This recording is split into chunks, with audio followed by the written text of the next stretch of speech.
Hey guys, so today's tale from the hoodie is, I don't know if you can see this, is about Speedway. Speedway motorcycles. I don't know if you can see it, maybe you can see my back. If you don't know what Speedway is, or Speedway racing, Google it. This is badass. You're talking alcohol burning, kind of like a funny car. If you don't know what that is, you can Google that too. But alcohol burning, 500cc, 0 to 60 in like 2 seconds, no brakes. That's a motorcycle. Slanted, sleek, low profile to the ground. As soon as you get out the gate, pitching it with your body weight into the first turn so the back end spins around on top of the dirt so you can get through the turn and then back down that next straightaway and do it all over again. Tracks are from 1/16 of a mile oval all the way to a mile. I think the longest one in America is maybe a half mile out at Ascot Park in Gardena, the same track they actually use for all the world sprint car racing and stuff.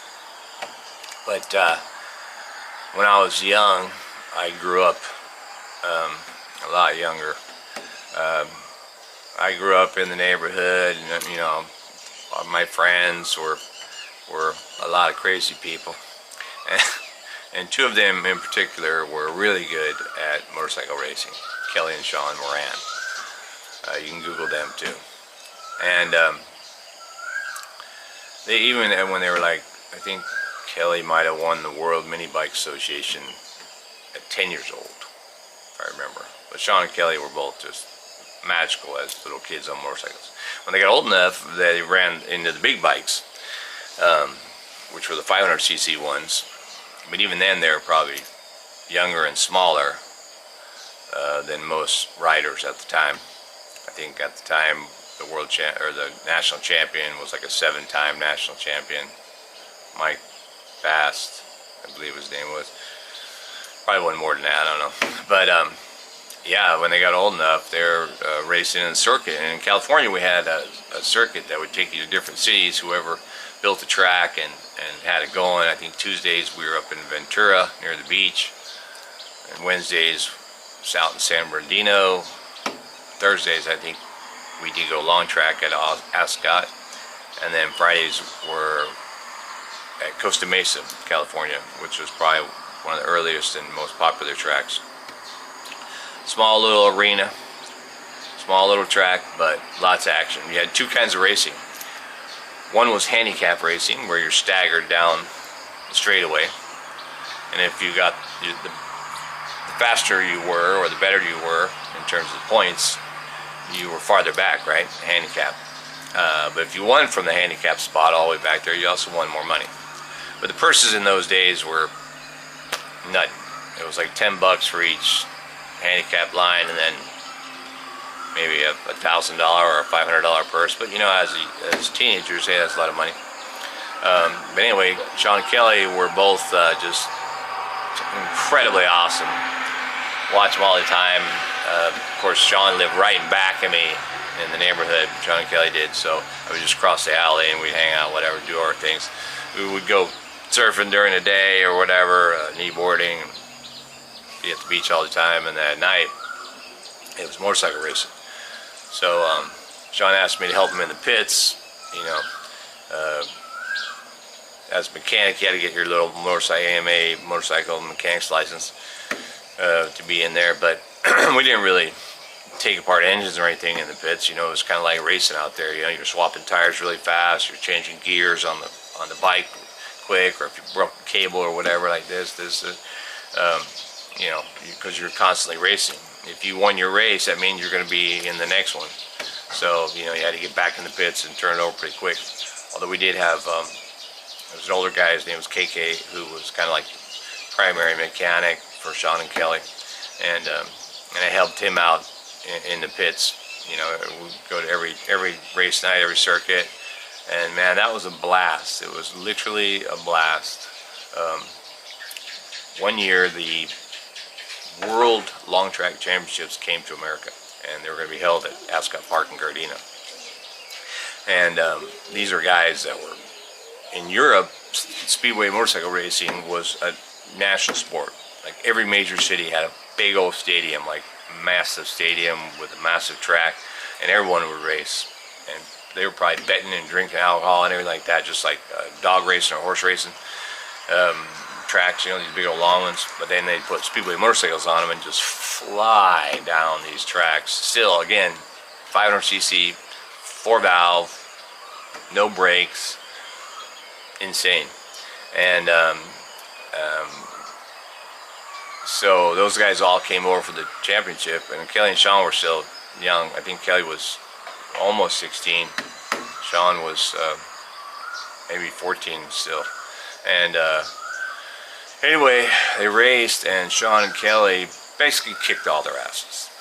And it was, you know, it was like, that's impossible. You know, the world champion at the time was like a, you know, multi-world champion, and just an older guy like 40 or something, and it's insane that these guys would beat all the European professionals. Been doing this stuff for, you know, for decades probably. And then, you know, they can protest. They protest because I think Sean on his motorcycle, it was he actually had a 2-valve instead of a 4-valve. So basically, it was, you know, it was the idea was like, there's no way that a 2-valve beat all our badass engines from Europe and all the 4-valves. There's no way. So you had to bring the bike over to a special area, and they pull the head off it and stuff, see if your cylinder was the right size, and you weren't tricked it out in there or anything like that. And it wasn't nothing. It's just a normal motorcycle whose rider was badass. And so that sparked a fire in America for motorcycle racing, for Speedway. And Speedway, all the best teams in Europe started looking at what was going on in America and who the riders were and stuff, and immediately wanted Sean and Kelly to come to Europe. And of course, but you had to be 16, I think it was, to race in Europe, and you couldn't do that. But they did bring Kelly over because he was almost 16, and I think his first race, first outing, first couple, I don't know, they just said he was 16. And of course, he went out there, and Kelly, they often gave nicknames to everybody. Kelly was the Wizard of Balance because he would just fly into that. He was a little guy, so he'd fly into those corners and just be all over that bike to let the bike have the maximum amount of power and speed while he just scrambled on top of it. You Google him and you'll see some crazy stuff. But so Kelly took off there, and he wound up staying there to get a contract. I think he was in Birmingham, maybe, for his first team, I forget. But in the following year, or maybe it was the following season, Sean was asked to go over there, you know, to be recruited from a team, and he asked me to go with him. So, you know, being from the hood and everything.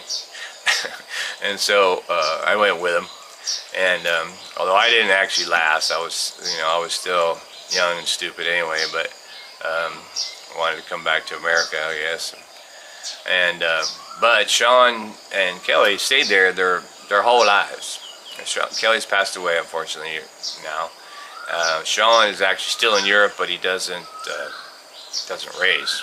He's like an old man like me. But those years were just amazing for a young guy to go through. And you know, not only do you learn a lot in the pits and stuff like that, but you meet tons of people, you know. And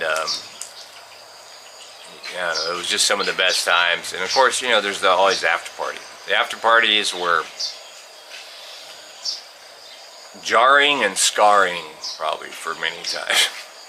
But it's this insane type of motorcycle racing. And again, if you've never seen it, you've got to Google some of this stuff.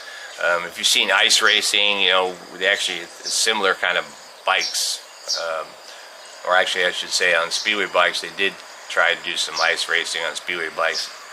That was a laugh. There's real ice racing, which is bigger bikes, but Speedway bikes, 500cc, alcohol burning, no brakes, 2 seconds, and then you get, that's just 0 to 60. You know, on the longer track, you're going to do 100 miles an hour for sure. But it's a sport that is very dangerous, and oftentimes took the lives of its riders. And in Europe, when the sport is a national pastime, you know, if a rider passed away from an accident on the Speedway track, you know, it was national mourning going on. Now, today's, you know, I think there's still certainly some Speedway racing going on in Europe, still has a circuit in there, but it's nothing like it was. I think it's probably a shell of what it was. You know, it's probably what's going to happen to American football, you know. Eventually, who knows, probably be less teams, less attendance. And that's, in these sports like Speedway racing, you know, attendance was everything. In Costa Mesa and these small tracks in California, dude, we were packed all the time, packed, and you would get a, you know, 32 ounce or whatever thing of beer, and I mean, everybody was drinking beers at the races. And in Costa Mesa, there was this guy, we remembered him as Gene the Dancing Machine. And that's because, like, during halftime or whatever, during the break, this guy would get up. He's a big guy, heavy set guy, big old beard and stuff, and always hammered, like hammered. But he would jump up on the wall, on the crash wall of the track, which was only like a 6-inch highway on the top, right? And he would walk down the hall, down the track wall, drunk. And everybody in the stands would be yelling at him, cheering him on, going, yeah, you know. And then he'd get to the end, and he would do this little dance, you know, kind of with his beer in his hand. He still has his beer in his hand, and he would dance and, you know, one-foot it, whatever. And everybody was like roaring, you know, the Gene Dancing Machine guy. And then invariably, on certainly most occasions, he just lost it, and he'd fall off the wall and crash. But people would buy him beers and stuff all night. It was like, you know, trying to get him more drunk or whatever. It was crazy, you know. There'd be guys on the road and back of the track. Like if you were all the way up in the bleachers, you could look out the back, and there was a long straightaway in back of the track. And that long straightaway often became kind of a sideshow too. There's guys who would just race their motorcycles in a wheelie all the way up and down the track, you know, between races on the Speedway side, of course, you know, entertain people, I guess, I don't know. And but it was crazy. I mean, I can't remember if they did give away shirts and stuff like that, but those Speedway races in California were really just these massive crowd of, you know, guys that love motorcycles. And I love motorcycles. I have my whole life. And I've owned numerous ones. And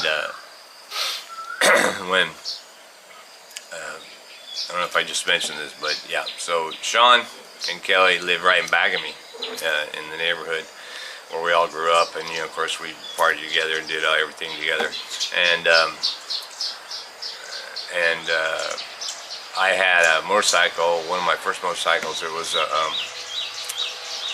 Suzuki, you know, I don't remember anymore. It was a 250, 125, or, and it's, you know, it was an Enduro. I probably shouldn't have been riding it on the street. Probably didn't even have tags or whatever, but I would ride that motorcycle. I drove the motorcycle to go to school.